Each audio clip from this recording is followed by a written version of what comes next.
23 ABC's Digital Update is brought to you by West Medical. I'm Brenna Rose. Here's a look at what we're following. Multiple sources projecting that Governor Gavin Newsom has survived the recall attempt and will hold on to his job. According to the Secretary of State, all precincts are reporting more than 5.7 million voters, or 62%, deciding to keep the governor in office, while 3.2 million, or 36% of voters, deciding to recall the governor.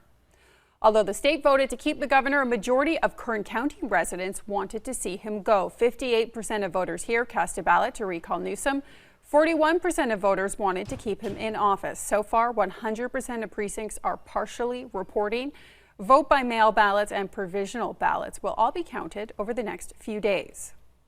The governor, speaking to a crowd in Sacramento last night, he addressed the state's efforts to battle the pandemic, which was one of the reasons why the recall was initiated.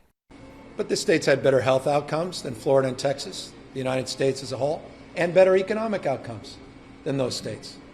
I'm proud of the fact that the state was the first state to do a stay-at-home order. I think that had an impact on saving people's lives across the country. Newsom also criticized Republicans who have said that this election is rigged, even though none of those claims have been proven to be true. And here's Elena with a look at your forecast. Yes, well, as we take a look at that high pressure and control, we're left very hot and stagnant, sunny and dry, and smoky too. You see all of the smoke from major fires in the Sequoia and Northern California plaguing much of the western U.S. here. But as we get some increasing westerly winds tomorrow, it will help to clear a lot of that smoke that's stuck in our mountain and desert communities for today. A lot of smog here on the valley floor. See how those winds start pushing it out of the way by tomorrow?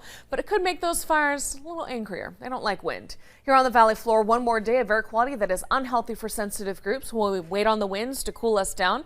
So while we wait, more 90s for the valley, the Kern River Valley, and most desert cities, hundreds in Ridgecrest, 80s in Tehachapi and Fraser Park. But each day, those temperatures fall until we bottom out on Monday, 81. We haven't been that nice since June. And that's your local news and weather update.